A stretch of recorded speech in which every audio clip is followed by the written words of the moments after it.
चाहिँ समस्या के छ भने हामी तेल निकाल्न खोजेका छौँ, तर तेल निकाल्दा के हुन्छ नि, कोदो गहुँ र तोरी एकै ठाउँमा राखेर निकाल्दा तेल त निकाल्दैन नि। यो मैले कहाँनिर जोड्न खोजेको भने सर, हाम्रो कुनै पनि नीतिमा व्यवसायको वर्गीकरण गरिएको छैन। उद्यमीको, व्यवसायीको, ट्रेडर्सको यति चाहिँ एकदम यो आकाश जमिनको फरक हेर्नुहोस्। यो कुरो चाहिँ हाम्रो कहिले पनि जहिले पनि ब्याङ्कको नीति आउँछ, राष्ट्रको नीति आउँछ, जहिले पनि आउँदा एक फ्ल्याटमा आउँछ। एउटा अनकान्टा ठाउँमा गएर अन्टरप्रिनरसिप भनेको नयाँ क्रिएटिभ आइडियाबाट बिजनेस गर्नेलाई पनि त्यही पोलिसी छ, मोनिटरी पोलिसी। र एउटा ट्रेडर्स जसले चाइनाबाट सामान लिएर आएर अनि यहाँनिर बेच्छ र कुनै देशबाट सामान ल्याएर बेच्छ, त्यसलाई नि एउटै पोलिसी छ। अनि एउटै पोलिसीमा एउटा कति हाई रिस्क टेकर हुन्छ। एउटा अन्टरप्रिनरले चाहिँ हजारौँ मान्छेलाई तपाईँको व्यवसाय बनाउँछ, के अरे रोजगारी दिन्छ भने एउटा ट्रेडर्सले चाहिँ अरबौँ लगानी गर्दा चाहिँ निश्चित सङ्ख्या 120 जना भनौँ न। एउटा अहिले गाडीको BYD को गाडीको कुरा गरौँ, BYD गाडीले कति बराबरको इम्पोर्ट गर्छ र त्यसका ओभरअल स्टाफहरू कति छन्? उहाँ दिदी हुनुहुन्छ, हाम्रो दिदी, उहाँले एउटा सानो उद्योग यहाँ तयार गर्छ, उहाँको स्टाफ कति छन्? उहाँले सानो 50 लाख लगानी भएको छ कि भएको छैन मलाई अलिअलि त्यो अहिले मिसिनेरीमा, तर उहाँसँग 200 जनाभन्दा बढी स्टाफ छन्। तर BYD को कुरा गर्नुहुन्छ भने 200 जना स्टाफ नेपालभरि गर्दा पनि पुग्दैन। त्यस कारणले यो पोलिसीमा सबभन्दा पहिला म पोलिसीमा के गर्छु भने व्यवसायको वर्गीकरण गर्नुहोस्, चित्त नपराए पनि वर्गीकरण गरिदिनुहोस्। मान्छे सबैमा अन्टरप्रिनरसिप भन्छ, तर अन्टरप्रिनरसिप को भन्ने कुरो त अन्टरप्रिनरसिप डेफिनेसन कसैलाई थाहा छैन। त्यही भएर मैले सबभन्दा एकदम म रिक्वेस्ट के गर्छु भने नीतिमा चाहिँ यो व्यवसाय ट्रेडर्सलाई ट्रेडर्सै भन्नुहोस्। त व्यापारी यस्तो ल्याएर बेच्ने काम मात्रै बेच्ने काम मात्रै, उत्पादन गर्ने उत्पादन होस्, त्यो कुराहरूमा तपाईँले गरिदिनुहोस् भन्छु मैले एउटा। र अर्को मैले दोस्रो नम्बरमा गएँ, नेपालको सबभन्दा ठुलो बेनिफिट भनेको अल्टिट्युड बेनिफिट। अल्टिट्युड बेनिफिट भनेको त अल्टिट्युडमा जानु पऱ्यो नि। अहिले नेपालमा 2500 मिटरभन्दा माथिको जग्गा व्यक्तिको नाममै छैन। 2500 मिटरभन्दा अहिले मुस्ताङतिर जानुहोस् कि जो गाडीहरू गएर डोल्पाहरूतिर जानुहोस्, जो ठाउँमा जे बने पनि संसारभरि एउटा ट्र्याक जान सक्छ भने हाम्रो उत्पादन यतिको अल्टिट्युडमा भएको छ, संसारको कुनै पनि देशले त्यो गर्न सक्दैन। मैले एउटा स्याउ 2500 मिटरको अल्टिट्युडमा बनाएर उत्पादन गरेको स्याउ अमेरिकाले गर्न सक्छ, चाइनाले गर्न सक्छ? सक्दैन। त्यो भएर नेपालले सक्छ। तर 2500 मिटरभन्दा अल्टिट्युड माथिको चाहिँ जग्गाको अधिग्रहण गर्ने व्यवस्था छैन। लामो प्रोसेस भए पनि उहाँले भन्नुभयो, सरले भने जस्तो हाई लेभलमा एक्सेस चाहिँ हुनै पऱ्यो। त्यो यति हाई लेभलसम्म गरेको छ र गाउँको सदस्यदेखि लिएर क्याबिनेटको प्राइम मिनिस्टरसम्म चाहिँ नेतृत्व हुनु पऱ्यो एउटा जग्गा लिनको लागि। त्यो उद्योगमा त्यो समस्या छ। र अर्को कुरो मलाई दोस्रो जोड्न मन लागेको चाहिँ अब उद्योग संरचना साँच्चै भन्यो नि तपाईँहरू पनि एनालाइसिस गर्नुहोस्। यो इन्सेन्टिभ लिने मान्छेहरू 100 इयरका मान्छेहरू कमै हुन्छन्। इन्सेन्टिभ लिने मान्छे झोलावाला हुन्छ नि, त्यो मान्छेलाई धेरै लेखा छन्। यति कुरा याद गर्नुहोस्। हजुर एनालाइसिस गर्नुहोस्, केस स्टडी गराउनुहोस्, युनिभर्सिटीमा सरलाई थेसिस लेखाउने बेला विद्यार्थीलाई 2टा लगाउनुहोस्, कस्ताले इन्सेन्टिभ लिएछन् भन्यो। इन्सेन्टिभमा वास्तवमा म एज अ व्यवसाय पनि भएँ। व्यवसाय इन्सेन्टिभमा इन्ट्रेस्टै हुँदैन। जब तपाईँ व्यवसायहरू राम्रो फस्टाउँछ नि, त्यो इन्सेन्टिभ यति सानो यति न्यून हुन्छ, इन्ट्रेस्ट यति सानो हुन्छ कि तर व्यवसाय पहिला फस्टाउनु पऱ्यो र त्यो फस्टाउनलाई नीतिगत रूपमा सुधार्नु पऱ्यो। र त्यसलाई मैले के भन्छु भने सबभन्दा पहिला तपाईँहरू एकदमै जान्ने, एकदम गहन अध्ययन गर्नु पुगेर तपाईँहरू कुनै पनि कम्पनी, हिजो प्रोप्राइटरसिप कम्पनीको 3टा छ। एउटा प्रोप्राइटरसिप जुन घरेलुमा उत्पादन हुन्छ, अर्को प्राइभेट लिमिटेड र अर्को पब्लिक लिमिटेड। हेर्नुहोस् त, तपाईँहरू सबैले पछाडि एउटा राख्नुहुन्छ। हिजो ऐन बनाउँदा पनि के राख्नुहुन्छ नि, लिमिटेड भनेर राखिदिनुहुन्छ नि। हिजो मैले घरमा काम गर्दाखेरि घरेलुमा कुनै कम्पनी दर्ता गर्दा प्रोप्राइटरसिप जम्मा गर्दाखेरि त्यो व्यक्तिगत हुन्छ। अहिले पनि मलाई व्यक्तिगत काम र व्यवसाय बनाइदिन्छ नि। यो व्यवसायको त नेचुरल पर्सन, त चाहिँ लियाबिलिटी है, गणेश थापा त लियाबिलिटी होस् है, त यसमा जे गरिस् पनि त लियाबिलिटी हुन्छ, तेरो परिवार लियाबिलिटी हुन्छ। त्यसपछि के भयो, यसले हुँदो रहेछ है, व्यवसायहरू चाहिँ मर्दो रहेछ, मान्छेको एउटा फेलियर भयो हुँदो रहेछ भनिसकेपछि के आयो, कम्पनी र प्राइभेट लिमिटेड र लिमिटेडको लियाबिलिटी छ। तर यहाँनिर फेरि एउटा कुरो सरलाई मैले जोड्छु, उहाँले सरले भन्नुभएको थियो मान्छेहरूलाई अहिले हामी व्यवसायलाई इन्सेन्टिभ दिएर भएर हिँड्छ, पोलिसी साइकोलोजी रूपमा नै डेभलप हुनुपर्ने रहेछ, बल्ल व्यवसाय हुँदो रहेछ भन्ने कुरो यहाँनिर जोडिन्छ। अहिले के गर्नु छ भने कुनै पनि लिमिटेड कम्पनीलाई अनलिमिटेड लियाबिलिटी बनाइएको छ। तपाईँले यो कुरो मैले सधैँ भन्ने गर्छु, तपाईँ कुनै पनि व्यवसाय कम्पनीबाट काम गर्न जाँदै गर्दाखेरि लियाबिलिटी कम्पनी हुने त त्यहाँ व्यक्ति होइन नि त। तर यति अफिया कानुनमा जाम कहीँ पनि छैन। हेर्नुहोस्, एउटा सेयर होल्डर जब एउटा एबिसी प्राइभेट लिमिटेड कम्पनी अथवा एबिसी पब्लिक लिमिटेड कम्पनी भएपछि त्यो व्यक्ति र पब्लिक लिमिटेड फरक हो। आर्टिफिसियल पर्सन अर्थात् लिगल पर्सन र नेचुरल पर्सन हो। हिजो के भयो भने राज्यले यसरी व्यवसायहरू सबै फ्रस्ट्रेट भयो भनेको एउटा काम गर्दाखेरि अर्को काम गर्न सकिएन भनिन्छ नि। अमेरिकाको उदाहरण दिन्छ नि, एउटा मान्छेको 10वटा बिजनेस फेलियर हुन्छ, 11वटा सक्सेस हुन्छ, सबैलाई थाहा छ फेरि। तर 10वटाबाट 10वटा गर्दा फेलियर हुँदा त्यो व्यक्ति छोडिन्न क्या कहिले पनि। सर अहिले त्यही हो समस्या। कोही पनि मान्छे किन इन्ट्रेस्ट छैन भने आफ्टर कोभिड, आफ्टर भुइँचालो धेरै मान्छेहरू फेलियर भएको छ। तर फेलियर गर्दा दाग चाहिँ क्लियर भएको छ।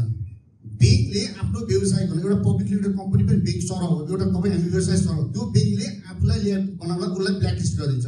र फेरि एमा के राख्नुहुन्छ ब्ल्याकलिस्ट भएको 5 वर्ष एउटा व्यवसाय ब्ल्याकलिस्ट भएछ 5 वर्ष अब म 5 वर्ष पुग्यो बस्छु यहाँ जान्छु नि म कहाँ छ सर कहाँ जान्छु नि म पनि जान्छु जो पनि जान्छ र जानिला पनि जाने भन्छु र एउटा कुरो के हो भने सर कहिले पनि तपाईहरु सबैलाई थाहा छ देश विदेशमा सबैलाई हामी के भन्छौँ यति एउटा कम्पनी फेलियर भयो अर्को कम्पनी सुरु गर्ने मौका दिनुस् मौकै दिँदैन यो राज्यले यो पुलिसले मौका दिँदैन त्यही भएर के भन्नु छ भने यो एकदम म तपाईलाई यसलाई हाइलाइट के गर्न चाहन्छु भने कुनै पनि उनको ल्याबेज व्यक्तिमा नजाओस् अहिले हेर्नुस् बैंकले एउटा फेलियर हुँदाखेरि एउटा प्रोजेक्ट फेलियर हुँदा उसको परिवार सबैलाई ब्ल्याकलिस्ट भएन भनेर ग्यारेन्टरलाई पनि हिजो मैले मेरो पिता विनोद चौधरीको कुरा सुनेको थिएँ मलाई साँच्चै रिस उठ्यो मैले फोनै गरेको तपाईँ यो देशको पोलिसी मेकर हो कि एउटा बैंकको एडभोकेट हो उहाँले यो संहिता भन्नुभएको थियो त्यो उनीलाई चित्त परेन भनेको यो ल्याब सबैको पैसा हो नि त त्यो पैसा सबैले मोबिलाइज गर्न पाउने तर गलत नीति चाहिँ हुनु भएन है सरले भने जस्तो एनालाइसिस गर्नु पर्यो को मान्छे सही र को मान्छे गलत नीति गरेको हुनु पर्यो त्यति गर्दा पनि अर्कोचोटि त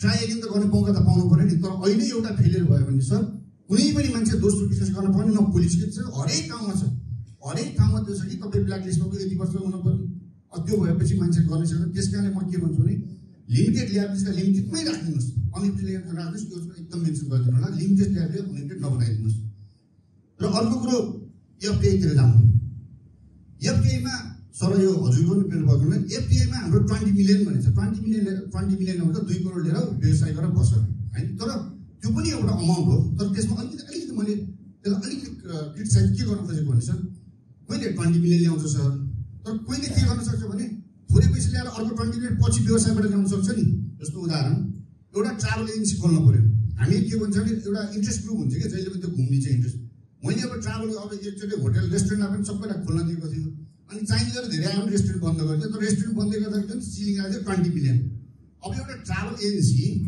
यो नेपालमा खोल्यो भने उसको काम के हो विदेशबाट पर्यटक ल्याउने हो नि त तर त्यसलाई के गर्नु पर्यो त्यसलाई 20 मिलियन नराखौँ न दुईटा राखौँ एउटा कि 20 मिलियन लिएर आइछ 20 करोड लिएर आइछ कि चाहिँ त्यसले बिजनेस लिएर आइछ एउटा ट्राभल एजेन्सी 5 लाख रुपियाँ खर्च गरेर एउटा ट्राभल एजेन्सी दरमार्गमा अथवा चाहिँ थमेलमा एउटा ट्राभल एजेन्सी खोलेर उसले वर्षमा 10,000 जना त चाइनाबाट 10,000 चाहिँ ठुलो रहन्छ सर होइन 1000 जना लिएर आयो भने 1000 जना लिएर आयो त्यो सर कति फाइदा भयो भयो नि त त्यो त्यसलाई चाहिँ सर 20 मिलियन मात्रै नराखौँ इन्डस्ट्री हेरेर सर्कुलेट गरौँ त्यस कारण त्यो 20 मिलियनबाट चाहिँ के पनि राखौँ भने कुनै यस्तो व्यवसाय आइडेन्टिफाई गर्नु जुन आइडेन्टिफाईले पछि उसले विदेशबाट मान्छे ल्याउन सकोस् अर्थात् बिजनेस ल्याउन सकोस् तर फेरि के गर्दैन इम्पोर्ट गर्नेवालालाई दिनु भएन नि फेरि भयो यहाँ बसेर चाहिँ 5 लाख कम्पनी खोल्छु भने अनि त्यसरी ल्याउनु दिनु चाहिँ भएन भन्ने एउटा चाहिँ त्यो त्यसमा चाहिँ सेग्रिगेसन कुन इन्डस्ट्रीलाई कति दिने कुन इन्डस्ट्री त्यसमा टार्गेट राखौँ एउटा मात्रै होइन नि त दुईवटा हो नि त हामीलाई त एउटा पैसा ल्याइदियोस् बस्नुहोस् अहिले त के भयो भने भिसा एक्सटेन्सन गरेर विदेश भिसामा बस्नको लागि मात्रै त्यो काम गर्ने भयो अहिले पनि फेरि के छ भने त्यो 20 मिलियनमा रियलमा आउँदैन सर फेरि पहिला के हो भने त्यो कमिटमेन्ट गर्ने हो अनि कमिटमेन्ट गरेपछि एकचोटि चाहिँ तपाईँको 50 लाख हालिसकेपछि त्यो सधैँभरि यहाँ बस्छ न त्यो 20 लाख आउँछ अनि यहाँ आएर के गर्छ सानो होटल खोल्छ सानो रेस्टुरेन्ट खोल्छ न पुँजी आउँछ न बिजनेस आउँछ अनि यहाँ के गर्छ एटिएम खोलेर दुनियाँदार गर्छ यो टेक्नोलोजीको यहीँ आफ्नो कुराहरूलाई अर्को हाम्रो दबाब त्यस कारणले यसलाई चाहिँ अलिक सेग्रिगेसन गरौँ यसको साथसाथै पनि म अर्को के पनि जोड्छु भने हामी पनि त जानु पऱ्यो नि त बाहिर अब ऐश्वर्य भन्नुभएको थियो होइन हामी यहाँ सामान बनाएर चाहिँ बस्ने उहाँको सानो सामान पुसाइदियो भने पनि त हामी त करोडौँ कमाउँछौँ नि त जस्तो कुनै चाइनाको ठुलो कम्पनीले सानो प्रोडक्ट हामीले दिन सक्यो भने त त्यो ठाउँमा त जान त पाउनु पऱ्यो नि यहाँ बसेर मैले कल्पना गर्दा भएन नि सर अहिले नेपालबाट बाहिर कुनै पनि काम गर्न जान पाइँदैन अब ट्राभल एजेन्सी मैले चलाउँछु ट्रेकिङ एजेन्सी मैले चलाउँछु यहीँ बसेर विदेशबाट पर्यटक ल्याइदिए भन्छ कि अनि म त त्यहाँ लगेर त्यो मार्केटमा नपुगेछ त म कसरी ल्याउँछु त सर मैले त ल्याउन जान पाउनु पऱ्यो नि त त्यहाँ त कमसेकम खोल्न जान पाउनु पऱ्यो नि त मैले त्यस कारण यो पनि के गर्नु छ भने यसरी विदेशमा लगानी गर्न पाउने होइन भन्दै गर्दा पनि सबैलाई ओभरस्टेमा नलैजाउँ मैले त्यहाँ लगेर चाहिँ ठुलो पैसा लगाएर चाहिँ उद्योग नखोल्नु अथवा होटल रेस्टुरेन्ट नखोल्नु होला तर मैले मेरो प्रोडक्टको मार्केटिङ गर्न त्यो ठाउँ त अफिस त खोल्नु पऱ्यो नि त होइन जस्तो एयरलाइन्स तपाईँले दिनुहुन्छ ट्राभललाई पनि दिनुहोस् ट्रेकिङ तर उसलाई शर्त राख्नुहोस् न वर्षमा कति पर्यटक ल्याउनुपर्छ भन्ने शर्त राख्नु भने चाहिँ बाहिर जान पनि दिनु पऱ्यो आउनु पनि दिनु पऱ्यो यसरी एउटै फ्ल्याटमा राखेर एउटै चाहिँ नाङ्गोमा राखेर काम गरिदिँदाखेरि नीतिगत रूपमा चाहिँ के भयो त्यसलाई अप्ठ्यारो परेर काम गर्ने मात्र भएन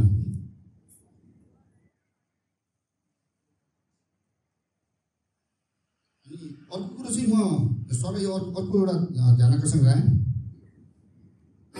यो 14.12मा हेर्नुहोस् त तपाईँले यो एउटा पठाएको एकदमै महत्त्वपूर्ण र म एकदम पीडित भएको बुदा छ तपाईँको हेर्नुहोस् त त्यहाँ 14 पोइन्टमा त्यो 14.1.2मा के भनिएको छ भने 14.1 र 2 है कम्पेयर गरौँ है त्यहाँ 6 हेर्नुहोस् ल उद्योग विभागबाट अनुमति लिनुपर्ने उद्योगहरूको हकमा आवेदन गरेको 30 दिनभित्र विभागले अनुमति दिनुपर्ने छ है।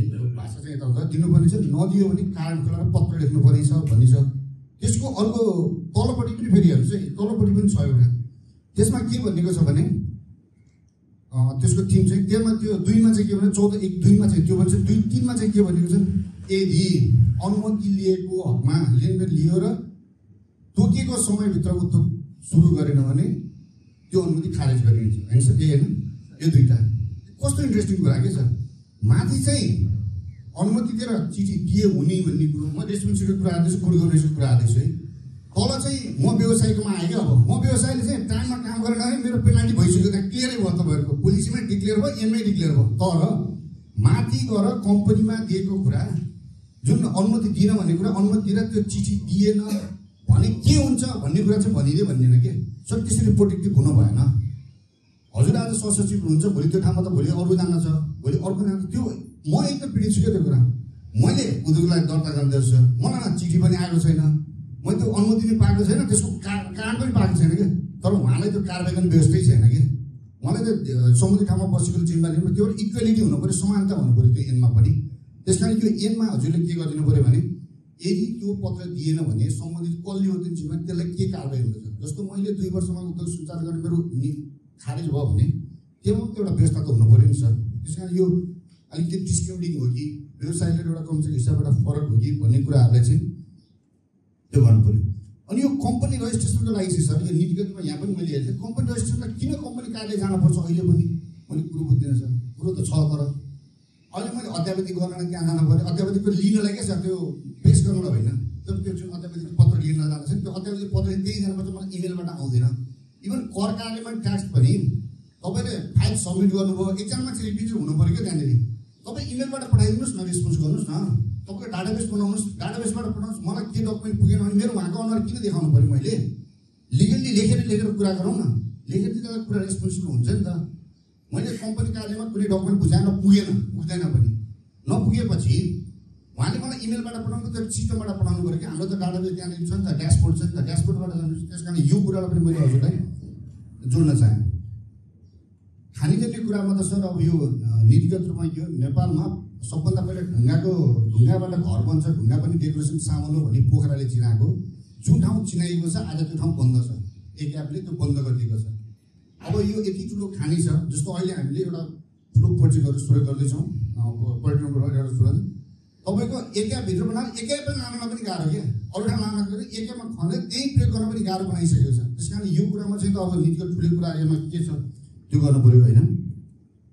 अनि सरले भन्नुभयो गाउँमा बाटो गयो, पानी गयो, बिजुली गयो, तर एउटा चिज गएन जहाँ मान्छेले बस्छ, त्यहाँ मार्केट गएन सर। त्यहाँ मार्केट किन गएन सर, त्यो कुरा किन एनालाइसिस गर्नु। अबको नै हिजो के थियो भने आजभन्दा 20 वर्ष अगाडि ठिक थियो, बिजुली चाहिँ त्यो बाटो थियो बजी, तर त डाइनामिक्स त चेन्ज हुँदै जान्छ नि त। तर आज मार्केट चाहिन्छ, मान्छेलाई बसेर कमाउनु पर्ने छ, टिकटक भने जस्तो कमाउनु पर्ने छ, त्यहाँनिर मार्केट पुग्नु पऱ्यो। त्यहाँनिर मार्केट नपुगेपछि त सक्यो त, त्यो भएर मार्केट नपुगेको अब त्यहाँ बस्नलाई के चाहिन्छ भने त्यहाँनिर मार्केट नपुग्यो, त्यो मार्केटलाई चाहिँ अहिलेको नेक्स्टमा मार्केटलाई चाहिँ चाहियो। अनि अर्को कुरो र यो अन्तिम कुरो चाहिँ यो स्ट्राटेजिकली के हुनु पऱ्यो भने यो रिमार्केबल स्ट्राटेजी हुनु पऱ्यो क्या सर। जस्तो हामीले नीतिगत हिसाबमा सबभन्दा नोटिस गरिएको छ, रिमार्केबल र मेजरेबल गोलै केही पनि छैन सर। त्यहाँ मैले हेरेँ सर, मलाई त बिहान मलाई थाहा भएको, मैले तर बिहान पुरै अध्ययन गरेर चाहिँ चाहिन्छ त अध्ययन गरेर आएको सर। त्यहाँ रिमार्केबल गोल र मेजरेबल गोल छैन सर। अनि रिमार्केबल मेजरेबल गोल यो पुलिसले काम गरेन भने के थाहा पाउँछ नि, थाहा त पाउनु पऱ्यो नि त हामीले। कम्तीमा के राख्नु पऱ्यो भने अबको 2 वर्षमा एउटा इन्डस्ट्री खोल्ने, एउटा इन्डस्ट्री खोलेन कि तैँले खोलिदिएपछि किन गर्ने, यो फ्लोले क्वेसन गर्न पाएन त नीतिगत रूपमा कार्यक्रममा। तपाईँले तपाईँ काम गर्नुभएको न, मैले मेरो काम गरेन भने अनि त्यो मेजरेबल गोल पुऱ्याउनु पर्छ भनेपछि त उसको विषयमा छलफल हुन्छ नि त होइन। अब कतिवटा बिलियनियर निकालिँदा नि, अब आउँदाको वर्षमा 5 वर्षमा यतिवटा बिलियनियर र यतिवटा मिलियनियर हुनुपर्छ, त्यसमा त त्यो टार्गेट राखौँ न। त्यो पनि यो मेजरेबल गोलहरू चाहिँ सबभन्दा यतिवटा हाइड्रो पावर प्रोजेक्टदेखि लिएर यस्ता मेजरेबल गोलहरू चाहिँ हुनु पऱ्यो। विविध कुराहरू छन् सर, यो कुराहरू नीतिगत रूपमा चाहिँ साह्रै अप्ठ्यारो परेर मैले आफ्नो अनुभवको आधारमा र मेरो साथीहरूको सुनेको आधारमा यो राखेको। म यसमा अनुभवी पनि हो, सबै कुराहरू अनुभवी र राख्दै राखेको। र म अझै पनि के भन्छु भने एउटै मात्रैको सबभन्दा पहिला चाहिँ के गरिदिनुहोस् भने प्लिज व्यवसायको वर्गीकरण गरिदिनुहोस्। व्यवसायको वर्गीकरण गरिदिनु भएन भने मान्छे सबैले के भने पोलिसीमा अहिले सबै सबैसँग इम्प्याक्ट परेको व्यवसायको वर्गीकरण, मैले दुईवटा कुरा फोकस गर्छु, व्यवसायको वर्गीकरण र लिमिटेड ल्याबिलिटी र अनलिमिटेड ल्याबिलिटी नबनाइदिनुहोस्। त्यति चाहिँ मेरो अनुरोध छ नीतिगत रूपमा। अरू कुरा त यसपछि हुँदैछ। इन्सेन्टिभ कुरामा कोही इन्ट्रेस्टेड छैन हेर्नुहोस्, अनेस्टली भन्दाखेरि इन्सेन्टिभ कुरामा केही मतलब छैन होइन। त्यस कारणले यी दुईवटा कुराहरूमा मैले आफ्नो कुरा राखेँ। म बिदा हुन्छु। हस्, धन्यवाद।